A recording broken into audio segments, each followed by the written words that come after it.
Hello and welcome to Film Companion South. Happy Pongal, and in this episode of Ask BR, we are going to be talking about Darbar.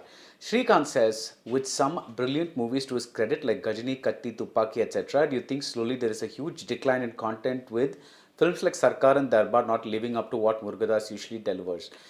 I didn't mind Sarkar all that much. At least the presence of a female villain and things like that kept things a little interesting. I really like the scene where she kills her father. Those were slight nice touches.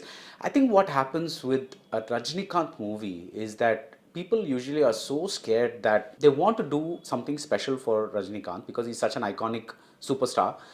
But I also think that they don't push what they could do with, let's say, a Surya in Gajini. Now, Gajini, we remember because at that time, Surya was not yet a huge star, right? It was one of those movies that made him a huge star, along with films like Kaka Kaka and all that. So at that point, when somebody is still young and they can experiment a lot, you can do things like killing off the love interest and all those kinds of things. But with a huge star like Rajni, I think everybody gets a little mixed up, and I think that's what happened here. I think it's more a question of nervousness, because if you look at Spider, which you haven't talked about, I really like parts of it, and I especially like the villain character in that, played by S.J. Surya. He was really, really effective for me. But I don't know what happens when it comes to Rajinikanth. Almost everybody seems to get cold feet and they kind of mess up the movie. Vidyut Ravi says, what do you think actually stops big stars from experimenting? He gives the example of Shah Rukh Khan, who did movies like Chennai Express on the one hand and Dear Zindagi on the other. And even in the Malayalam film, they're saying Mammootty plays Masi roles like Madhura Raja as well as Hunda and Peranbu. What stops our stars? See, the point is the economics. Here, our stars don't take pay cuts at all. They don't, whereas Shah Rukh for a Dear Zindagi would be paid on a very different scale from what he gets paid for a Chennai Express. So here, the main thing is that the proportion of money that goes towards the stars is so high that the movies have to be safe, in the sense that they have to play across a lowest common denominator. Whereas there, because the cost of a Dear Zindagi is so low compared to the cost of a Chennai Express, it's okay if Dear Zindagi plays well only in the cities. That's the difference. So the only way the difference can come if the stars say, I'm going to take a pay cut and I'm going to do different things, rather than expecting the full salary, which means that we are inevitably going to be stuck with safe films. Anurag Rao says, why do you think writers and directors present Rajinikanth in similar templates? High octane, massy first half and a predictable revenge saga in the second half. Even if you look at Basha, that's kind of what it is. It's more, I think the problem is that because we've seen all those things, the movies don't move in a proper way. They kind of, at least Peta had some twists and things like that. Whereas here in Darbar, the problem is that we don't feel connected too much to the incidents, because see, of course, there's going to be two kinds of people, right? One who say, I just want to go and see Rajinikanth and I don't care about anything else. So we'll remove that kind of viewer because they enjoy Darbar, right? I'm talking about the other kind of viewer who says, I love Rajinikanth, but I also want him to be in a good movie. And I think that's where people come in and say, the predictability of the movie is not working to my thing. And that's because these writers and directors, like I said earlier, are all scared. They don't know what to do with Rajinikanth. They don't want to alienate the hardcore Rajinikanth fan who comes just to see the Talaivar doing style stuff. They also don't know how to bring him out of that zone into the zone for the people who say, I also want to see him in a good movie. So I think that confusion happens. And I think one thing that people could do is understand that way back in the early 90s, we saw Rajni and made a big hit out of Annamalai, where he was playing an older man after a point. I mean, allow him to age. What is wrong with that? He's some 70 years old. He's close to 70. He looks marvelous, yes. But why not maybe half the movie keep him like this and have him play his age at some point? I think that might introduce some fresh variations in the characters that Rajinikanth is being given to play. Jitin688 says, why do you think ARM wanted us to know that Valli died in the beginning and that's the reason for Aditya's anger? I don't know why, really, because if the cop had told the human rights activist that அது என்னவோ தெரியல madam, திடீர்னு அவர் வந்து இந்த மாதிரி ஆயிட்டாரு, we would have like wondered what the reason is. But for some reason they tell us this thing and they kill the suspense in the moment where the hospital scene occurs, which is actually a damn good piece of writing, because you think Rajini is the one on the hospital bed, but then the girl is the one whose ear is bleeding and things like that. So I really don't know why Murugadoss kind of let this out. Surya Prakash asks an interesting question. Films like Peta and Darbar are driven largely on the nostalgia factor, and somehow it is working for people who are in 30s and 40s. Do you think any of these movies he did in the last 10 years stands time? What are the movies that you think we can show to the next generation as great Rajini films and explain the phenomenon he is? As much as we want to keep certain films as iconic classics, time has a way of taking some films up or taking some films down. So I really don't know what it will be, but I think the earliest Rajini that we saw, the Rajini of Abura Ragangal and Kali and Bhairavi and Ninetha Lenikum, that pure, unfettered by hero image Rajini who would play any kind of role. He'd just come on screen and you'd get goose flesh because he wouldn't know he'd play good, he'd also play some bad, there'd be like interesting grey shades to the character. I think those films would be the ones to really show, because when you look at a Mullu Malarum, it's so amazing. He's a good man to his sister and to the woman he's going to be married to, but his ego, he won't let go his ego right till the end of the movie. And even at the end, he's not welcoming Sharat Babu. He's not saying, come into the family, you're marrying my sister. He's saying, my sister chose me over you. So almost like a picture kodukra mari, just take her and go away. That Rajini is for me the great Rajini, because it wasn't about these Padayappa like character arcs or Annamalai or whatever it is. As much as I enjoy those films, it was about this man coming in on screen and just owning it completely, and us not knowing which way he would turn, and I think that was really, really something. And I hope those films survive 50, 100 years from now, so people can see what Rajinikanth meant to this generation. Screen Addict asks, do you think if the Nayanthara character was removed, it wouldn't have affected the movie in any way? Not one bit. I mean, she was doing nothing in the movie, dude. She really didn't need to be there. S. Sharan says, do you think the film would have changed a bit more engaging if the main villain, Sunil Shetty, wasn't revealed till the end? I think I get what you're saying, because you want a mysterious villain, but I think the structure was actually not so bad, because actually this is a good structure if you look at it. You're talking about a cop, a single father, who kills one guy and thinks he's wiped out the source of all evil, but doesn't realize who the actual villain is. So there's a huge mystery there where you're unmasking who the actual villain is. In addition, you're having this single father, because of his trigger happy nature, losing the daughter, and the daughter from beyond the grave through a phone message, she kind of says, Appa, you have to rise because that's who you have to be. And so all these plot points are fantastic. They're really, really nice when you hear them. You're like, wow, sounds like it could be an amazing movie. But somehow on screen, it all dies because the screenplay is so, like, it just goes all over the place. They don't seem to dwell on any particular moment. And I think that's what happens more than this main villain wasn't revealed until the end. Because I really like the fact that the villain is being revealed at the interval point, because we know him, but Rajini doesn't know him because he's this mystery guy and you have to find him out. But somehow even that cop, using those prisoners to find out who this is, it's a great idea, but somehow it is so rushed that nothing registers at all. Dr. CGS asks, why do Tamil matinee stars like Rajinikanth, MGR, Shivaji in their last 3 to 5 films don't try a magnificent swan song but rather keep repeating their template formula movies? It's also the scripts, you have to get good scripts in order to, Rajinikanth is a business. So you have to keep that industry rolling. And you have to get good scripts. Now, if you don't get good scripts, now Shivaji at least got a Mudal Maryada at the end, he got a Devar Magan at the end, he got a couple of films that made us forget those ridiculous roles where he was, pot-bellied and dancing around with very, very young actresses with bad wigs, which was such a tragedy to see him like that, because this is a great actor who practically redefined what tragedy meant on screen and things like that, and to see him dancing like that was ridiculous. But then he got Mudal Maryada, and he got Devar Magan, and he got a couple of other movies which made us rediscover what this man was all about. That script should be there. Somebody should come to Rajinikanth like Bharati Raja came to Shivaji and say, listen boss, I want to do Mudal Maryada for you. I'm going to write this great script for you and I'm going to present it to you. Let's do it.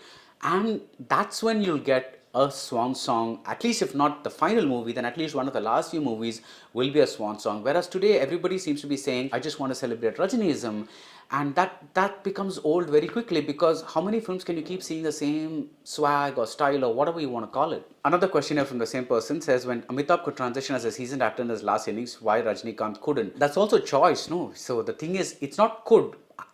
Why should Rajinikanth not want to play the hero? Why should he play supporting characters and character actors. He may not want to do that. I mean, we can't expect an actor to do what we want him to do, but what he's doing, we can expect it to be of a certain standard, and I think that's the real problem here. Baresh23 says, why is it difficult to write a good antagonist for Rajini? Do you think Tamil mass heroes are facing Superman dilemma when the protagonists are overpowered and there's less space to write a good villain character? Absolutely. Not just Rajini, but you take Vijay, you take Ajit, all these big so-called top tier or whatever the producers call them, very few films have a worthwhile villain. It's almost always some North Indian guy who comes in and looks so weak in comparison that you don't even know why this is happening. You know what, I actually thought Darbar would be better had it been set in Tamil Nadu with Madras, lots of Tamil speaking cops, and we didn't even need a Bombay setting is what I'm trying to say for this movie. It would have done just as well here, and they could have gotten a solid Tamil actor as the hero. I'm like, why don't you cast actors like Pasupati as the villain? Because he's a great actor, he's got a great presence. He looks like if you look at him in Virumandi, he can play fantastic shades of villainy. Why don't we cast those kind of actors, and why do we keep looking at these North Indian actors? It's a mystery that I will never be able to solve.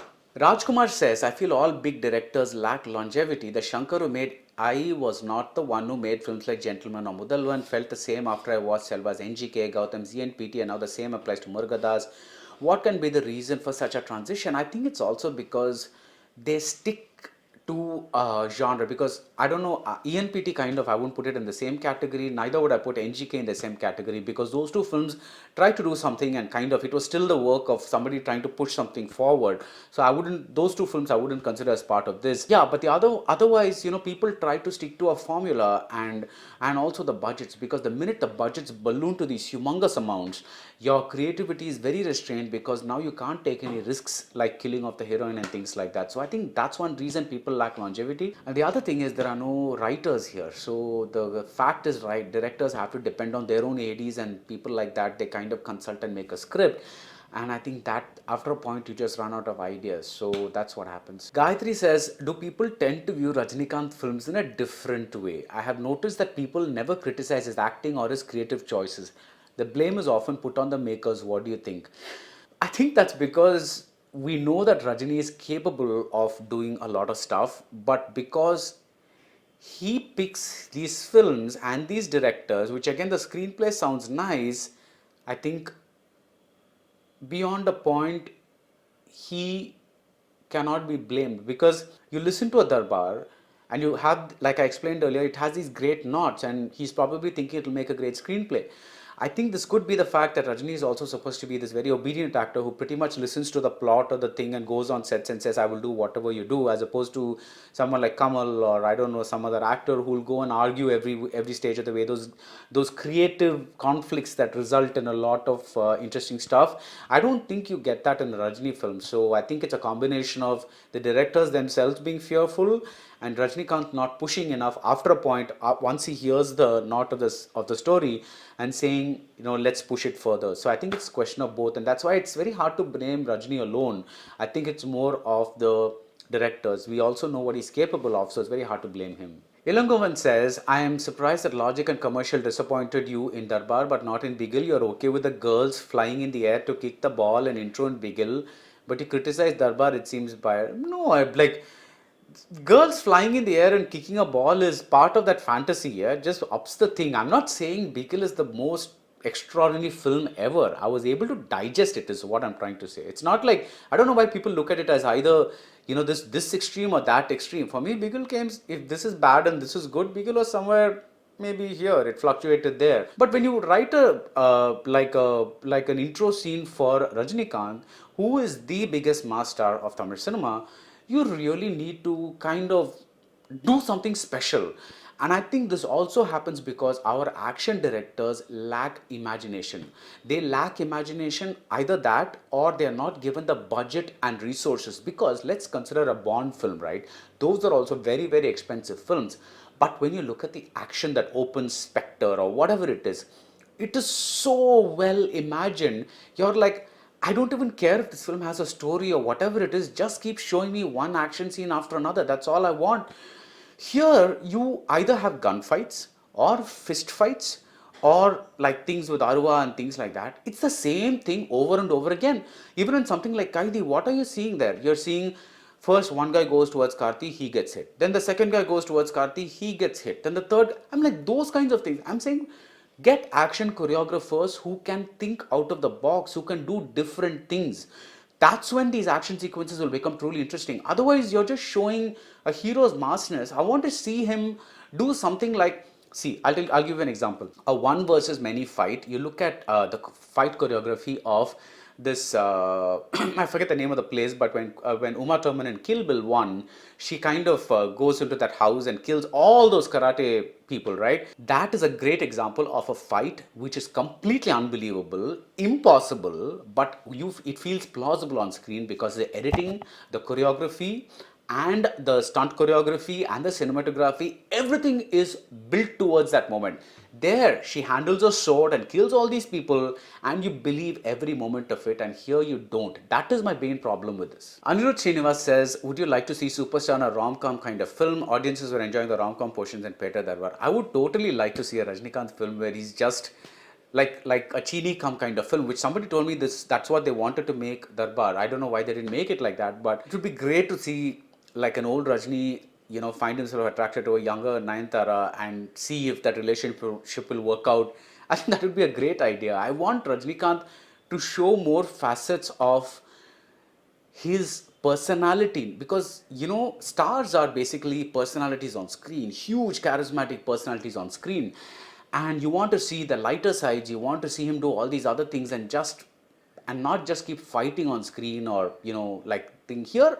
I mean, they didn't even allow the tragedy portions to linger. I mean, you kept, like, after the daughter dies or whatever it is, it didn't feel like a heavy loss at all. So I really would like them to see, even if you're making a so-called mass film, it would be nice if they lingered on those beats, those emotional beats a little more. Vignesh K says, could you define what a near perfect Rajini film is and why? I can't define one film, but I would say, like, if I'm looking in the non-commercial space, I would say something like Mullu Malarum, because even though it was a big commercial blockbuster of its time, I don't think that kind of movie will do well today, because today people don't have the patience for that kind of movie. So I think that would be a non-commercial film today. And if you're looking at a commercial film, something like Annamalai, I would really say the arc, everything comes together. It's such a satisfying movie in terms of, you get comedy, you get action, you get, the sentiment, you get that revenge, you get this guy going down, a career arc is happening, all kinds of things are happening. So I would say that is the kind of Rajini film that I would like to see in the future.